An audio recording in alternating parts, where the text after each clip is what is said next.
Saya ajarkan doa. Riwayatnya tersambung nanti. Tersilsilahkan nyambung sampai kepada riwayat-riwayat yang sahih untuk diamalkan. Baca ini khususnya di hari Jumat. Hari apa? Khususnya di hari Jumat. Tuh, usahakan dibaca tiap Jumat sebelum selesai meninggalkan Jumatan untuk yang ikhwan laki-laki. Yang ibu baca ba'da asar bu, menjelang maghrib. Dawamkan itu setiap hari apa?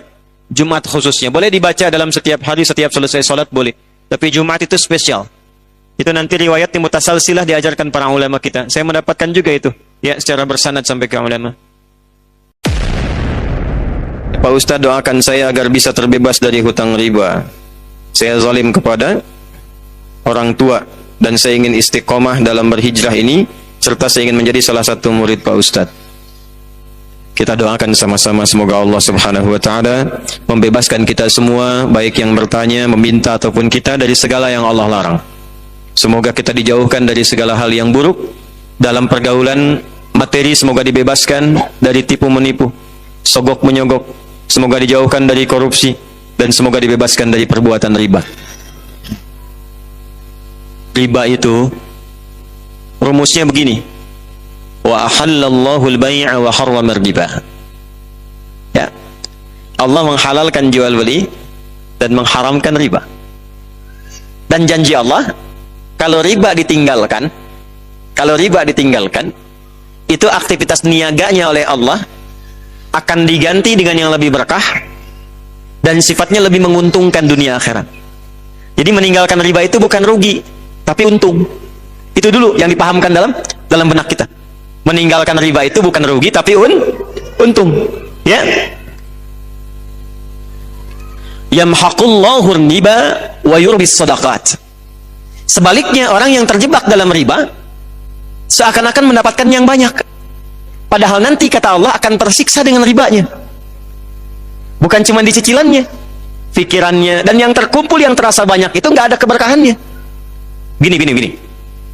Kalau harta kurang berkah atau tidak berkah, kalau masuk ke perut jadi makanan, nanti itu akan menghambat pusat-pusat kebaikan. Misal, azan terdengar di telinga kan? Allahu Akbar, terdengar tuh. Tapi kalau ada hal yang haram masuk, entah itu dari pencurian, korupsi, sogok menyogok atau riba, masuk ke dalam mulut, diolah, nanti akan menutup bagian fungsi pendengaran kebaikannya. Dia dengar, tapi nggak bisa merespon. Itu yang dimaksud di Quran surah 6 ayat 25, wa fi adhanihim waqra, di telinganya ada sumbatan. Jadi kalau Anda mendengar adzan tapi tidak peduli, padahal Anda mengatakan beriman, coba dicek, baru berbuat maksiat apa sampai telinganya tertutup mendengar kebaikan.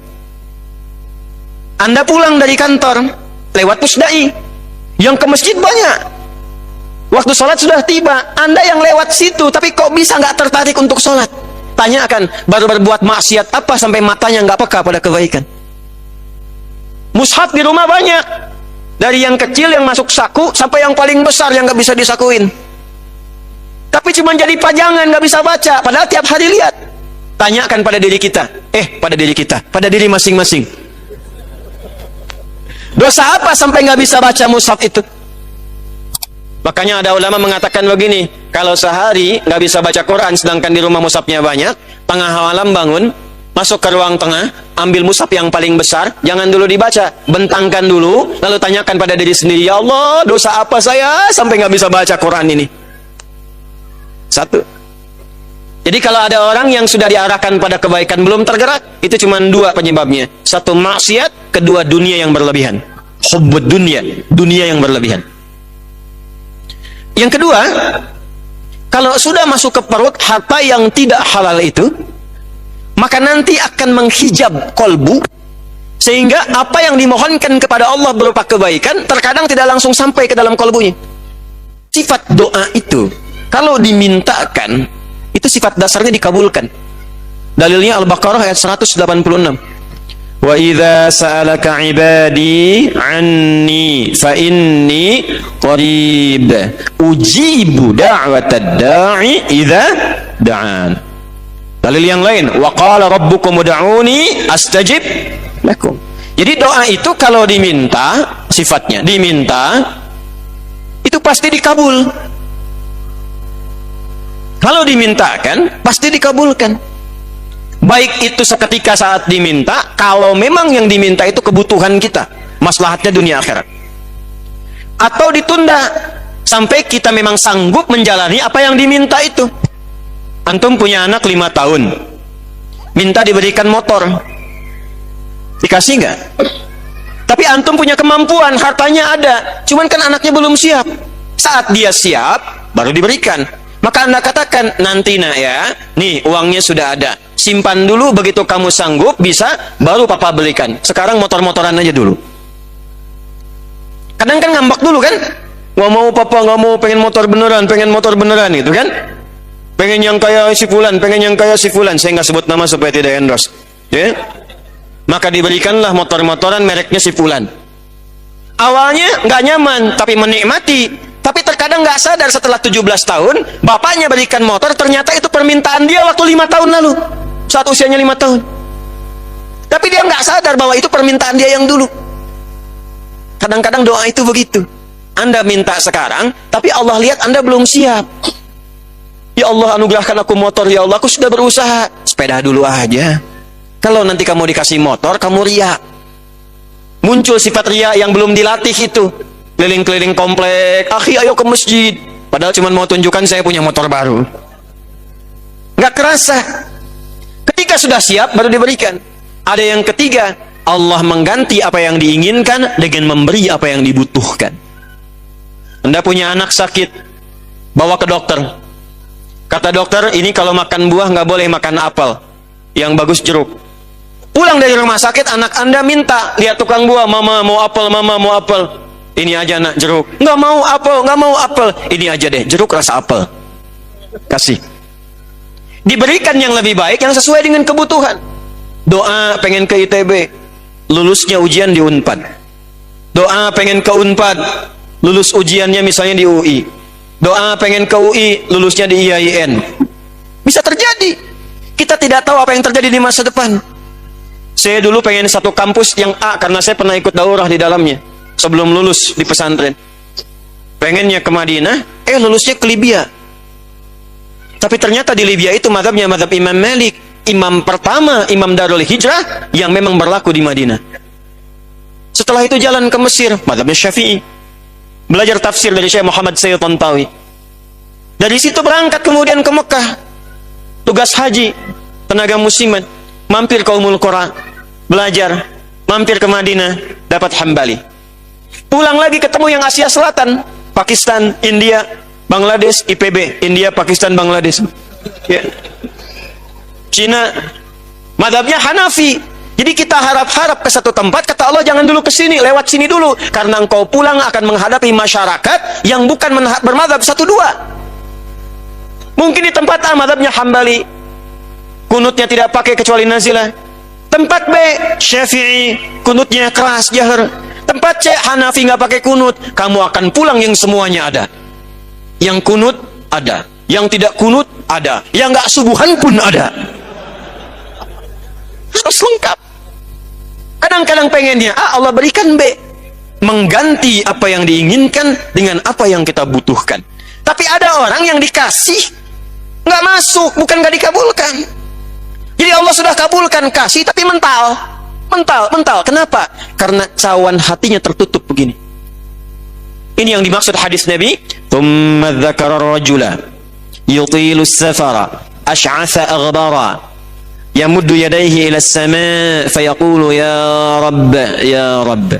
Faqala Rasulullah sallallahu alaihi wasallam, anna yustajabu lidzalika mat'amuhu haram, mashrabuhu haram, malbasuhu haram, wa ghudhiya biharam.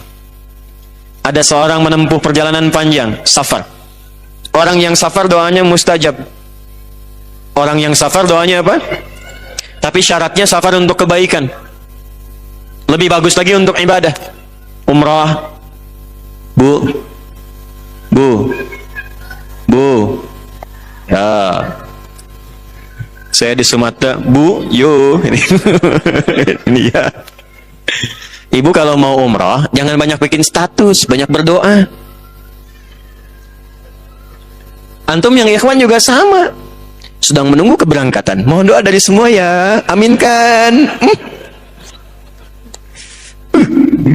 Ya. Doa aja minta. Itu mustajab. Mohonkan, minta. Apalagi sudah sampai di tempatnya. Saya kadang-kadang kesel gitu. Kesel kok kadang-kadang gitu ya. Sekarang tawaf itu bisa live. Subhanallah, alhamdulillah, aduh ya Allah. Sa'i juga begitu. Rabbighfir warham wa'fu wa takarram. Kelihatan enggak? Udah nyampe sana itu enggak mudah. Orang nabung-nabung jual ini itu, pengen berangkat haji, ya Allah, nyampainya haji Singapura, sampai ke Singapura balik lagi. Ada yang sudah sampai Jeddah, ternyata visanya nggak bisa digunakan, balik lagi. Anda udah nyampe ke sana, mustajab. Kedua, ini adabnya angkat tangan. Orang yang mengangkat tangan begini dalam berdoa, itu hadisnya, innallaha hayyun karimun. Allah itu sangat merasakan dan malu kalau ada hamba mengangkat tangannya tidak mengabulkan doanya. Cepat dikabulkan. Yang ketiga dia mengatakan, ya Rabb, ya Rabb.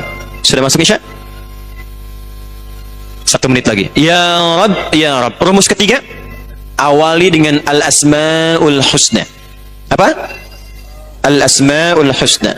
1, safar, kalau sedang safar. Atau kalau bukan safar menuntut ilmu kayak sekarang. Mungkin cuma 5 langkah. Cuma 10 meter dari Pusdai. Tapi 10 meter ini berharga. Mungkin apa yang Anda mohonkan selama ini terkabul jarak itu. Dalilnya sahih di Ibnu Majah dari Abu Darda radhiyallahu ta'ala anhu.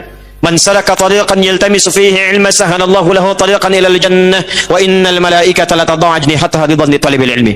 Setiap ada yang berangkat, malaikat itu meridai dan mengaminkan doanya. Dia menempuh tiga-tiganya orang ini.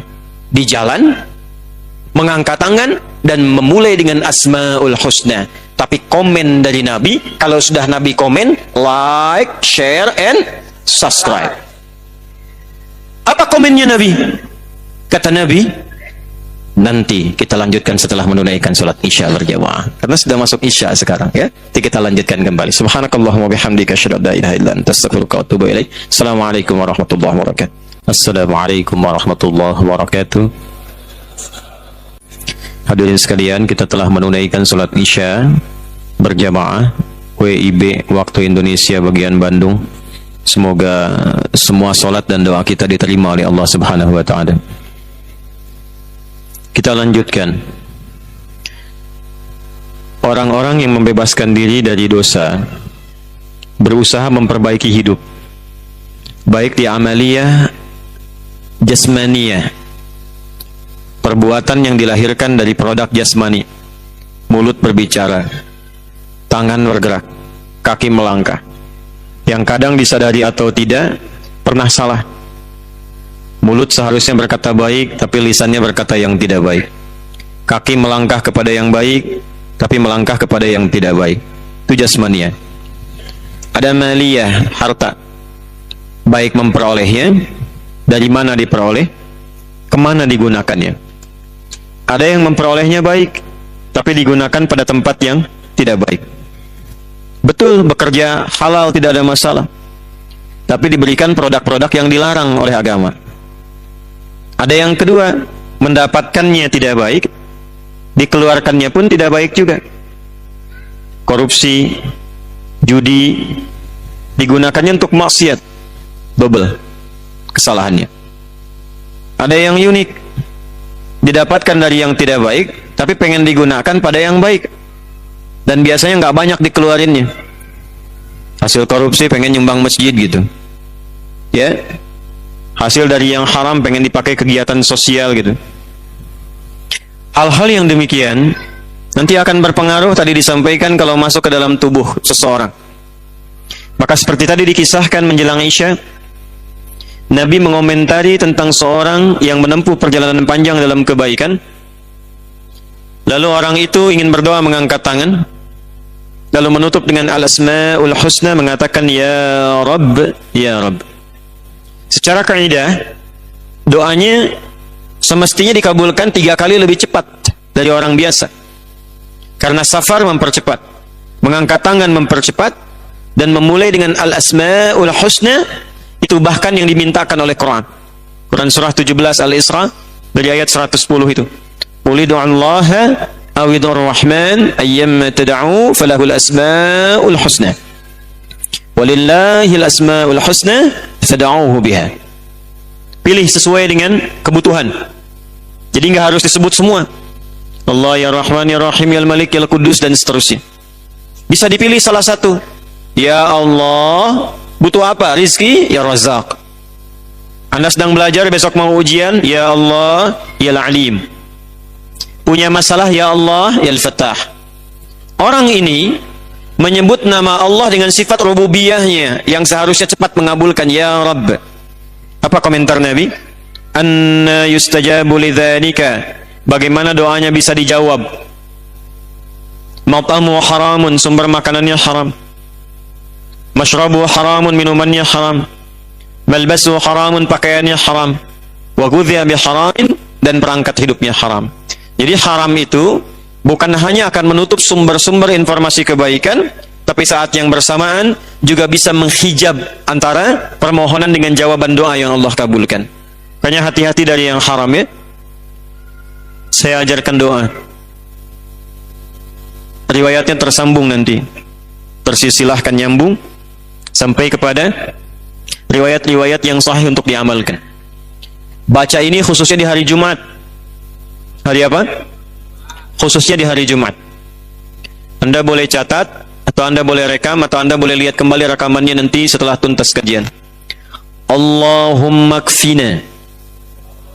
Boleh diikuti. Allahumma kfina bihalalika an haramik wa aghnina bi ta'atika an ma'siyatik wa bi fadlika amman siwak. Cukup pendek tapi padat. Dalam sekali itu. Usahakan dibaca tiap Jumat sebelum selesai meninggalkan Jumatan untuk yang ikhwan laki-laki.